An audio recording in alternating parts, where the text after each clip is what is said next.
Guys, it's the 28th of April, and I am back, of course, from my vacation, which was great. I know a lot of you have been sending me messages about the videos, and I want to apologize again. I'm sorry that a lot of times you can't even get much of a sense of the place, um, but it really was just a lot of times we didn't really have very much time for me to take much of anything other than a couple pictures.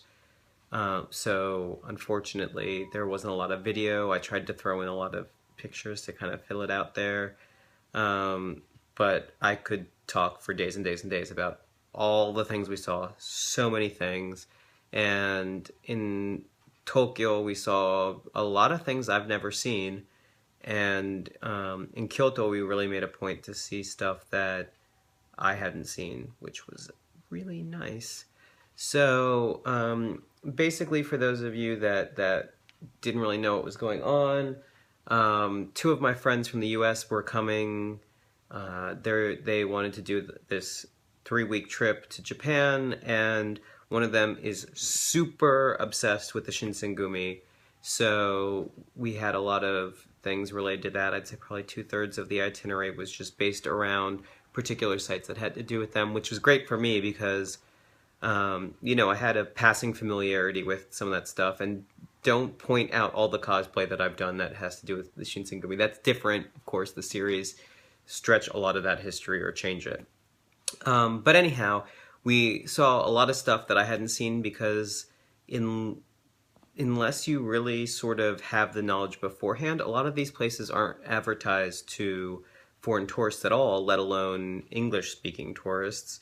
So, there might be a sign that's like, oh, Kondo's grave marker this way, and then no other information unless you've already looked ahead online, and you wouldn't know, and you wouldn't even see that sign unless you had already looked up where it was. So that was really, really cool. And in Kyoto, I know if you've seen the video of my trip in Kyoto, you saw me flipping shit about that place we were staying in.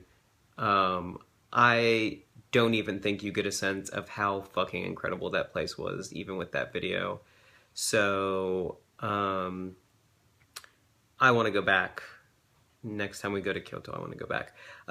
So my friends, they stayed. I actually separated from them and met up with my spouse because we have a friend that just moved into a house in Kyoto. So we went to spend time with her for the weekend, and then we met back up, my spouse and I, with the friends I'd been traveling with back up in Hokkaido. So um, it was awesome. I really needed the time away from work.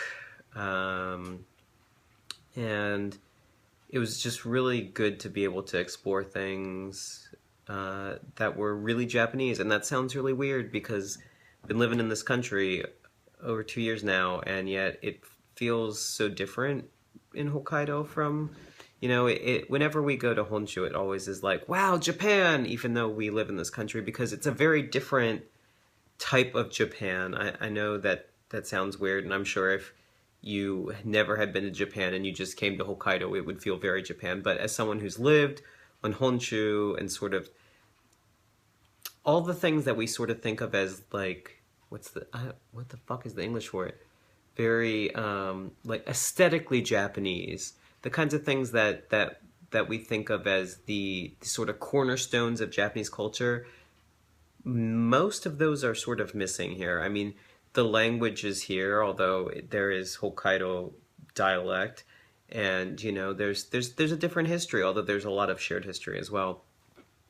So it was really nice to sort of feel like I was kind of getting more out of my time being in Japan than sometimes I feel in my daily 9 to 5, obviously not those hours, sort of life. So it just was really good to sort of step out of the usual and kind of enjoy that, and then to also do it with people that I've been friends with for over a decade but haven't seen in, I think one of them I hadn't seen in maybe 6 years, and the other maybe 4 or 5. So it was good to reconnect with people that I used to see every weekend. So that was all great. I'm sure I'm boring the fuck out of you all. So I come back. Pardon me.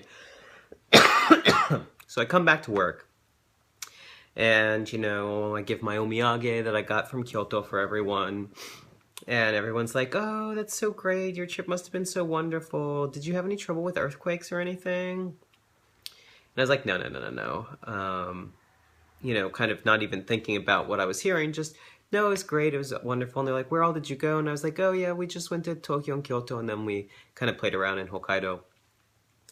And my boss sees me and he's like, "Oh, Kenchan, I'm so glad you're back. You didn't have any problem with the big earthquake, did you?" And I went, "No, ha ha ha," thinking, where does he think I went? Because the only big earthquake happened in Kumamoto. I think this was right before the second of the big earthquakes happened. But I didn't really think of it. And, everybody's asking about earthquakes. And I'm thinking, kind of weird. Like, I guess it's a kind of joke right now. Like, it's clearly something, I hadn't been watching TV or anything while we were going around because we were doing so much stuff. So clearly I'm missing out on the joke was sort of how I felt. Until one of my coworkers was like, "Oh, I'm so glad that you're back. It's great to see you. Where all did you go?" And I was like, "Oh, Tokyo and Kyoto." And she was like, "Oh, well, what about Kyushu? Didn't you go to Kumamoto?" And I said, "No, no, I didn't go to Kumamoto." And she's like, "Oh, because so and so said that you were gonna be doing Kyushu too, and that you would be going to Kumamoto." And I was like, "Why would he think that?" No, no, I definitely didn't go. And she's like, "Oh, that's so great. I'm glad that you had a good time, that you're safe." And I'm thinking, well, no wonder everybody was asking about earthquakes because they thought I went to Kumamoto. Um, which of course I did not go to Kyushu. I didn't even go to southern Honshu. So, I saw that the coworker who had told at least one other person, presumably the entire office, or it had at least started with him. And he was like, "Oh, I'm so glad you're back. It's great to see you. You look like you had a great time." And I was like, "Yeah, yeah, yeah, thanks." And I was like, "Oh, well, maybe it wasn't that he had mistold someone. Maybe he told someone and someone else misheard it, which is entirely possible. Or just, one person mishears things. Like telephone shit gets fucked up in the retelling." Um, so that was all fine. And then the next day, again, I'm hearing like, "Oh, I'm so glad you're back and that you're safe." And I'm like, I didn't go to Kumamoto. And they're like, "Really? I heard from so and so." And I was like, "No, no, no. I guess he must have heard wrong. I really didn't go." To the point where I almost was like, did I mispronounce Honshu as Kyushu? Like, why do they? But then everyone was really focused on Kumamoto, and Kumamoto doesn't sound like Kyoto or Tokyo or Hokkaido. It doesn't sound like anything. Um, so that day, I guess that was the second or third day I was back, um, he comes up to me at the end of the day and he goes, "So, where all did you go on your vacation?" And I said, "Oh, I just did Tokyo and Kyoto and then a little bit here in Hokkaido." And he said, "Oh, I'm so glad. I was so worried about you." And I was like, "Oh, well, why were you worried?" I already knew, but I didn't want him to feel bad or like I was holding a grudge because he's a really sweet kid. And he just had said he was really worried about me, and he just looked so relieved. He was like, "Oh, well, I thought you had said that you were going to Kyushu or Kumamoto. I thought I heard you telling someone about that, and I just got really, really worried about you." And I was like, "Oh no, I'm sorry if I made you think that, but no, no, no." And he was like, "Oh, I'm just so glad you're safe." And I'm like, "Kid, you're getting me right here in the feels. Like, please, please stop." Um, so yeah, so my coworkers are great, and I had a great time, and it's hard to be back to work, even though everyone's been really welcoming and wonderful. I'm just tired. And I think if I get over this cold, it'll help. But I've already rambled on for a long time. I have other exciting news which has to do with things going on out there, which I guess I'll save for another day. And then I also have um, 9 or 10 Thranduil requests that I need to do that I said I would get to at least some of before I went on vacation, and then I'm so sorry that I didn't get a chance to do that. And then two of you have asked about music requests, sort of questions about making music requests. I want to try to answer that quickly. So one of you asked about if you can just request any song. I'm assuming you're asking this as far as not in character as Thranduil, or maybe you want a different character. I don't know, but yeah, I'll do your request however you want it. Just go ahead and send it to me. If I don't know the song, it may take me a while because I have to learn it, especially if it's any of the newer sort of Western music that's come out, just because I haven't had any contact with it at all for almost 3 years now. So unless it's ended up on Tumblr. And then another person asked me about music that I've written. I don't even know how you found out about that. I guess you searched through the depths of my Tumblr. Um, it's all fan related. I think if you look on my main account, I think everything that's on there is Tolkien related. There's only one thing that's even really what I would call finished, which is the I'm Important Thranduil parody.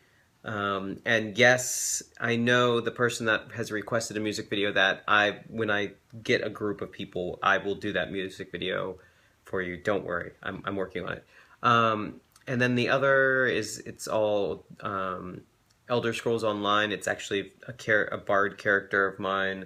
Um, but I've actually deleted almost everything off that SoundCloud account just because I'm really not happy with it. I'm really shit at taking the music that I've created and writing it down. I'm not real. Music theory was never my strong suit for the brief amount of time that I tried to ignore it. So yeah, I can read music and I can technically write it, but I'm really shit at it. And I can't just be like do do do do do. Okay, well that's A C B D D and done. I can't do that at all, unfortunately. So I have to try to do it by ear, where I sit there with my computer and an electronic piano and hit the notes on the keyboard until I'm like, that's the note, and then I write that down. So it takes me like hours to write a single line of music. So I haven't really done that too much. So I've been doing more research on sort of royalty-free classical and other things that I can just sort of parody, which I'm working on a bunch of also. But I do have a songbook. It's about this big, and about that much of it's already full of songs. So I hope that answers your question. I need to shut the fuck up, and we'll talk more tomorrow. Thank you guys for all of your requests, your well wishes, all the wonderful comments I've gotten on the videos that I posted, and I will be getting to all of those cherry blossom requests you guys have been asking for in 2 weeks, because we're going to be going to a huge cherry blossom festival that actually lasts for 1 month with 250 varieties, so they all bloom sort of over a long period of time. So yeah, so look forward to that, and I guess I'll see you guys tomorrow or the next day. Take care.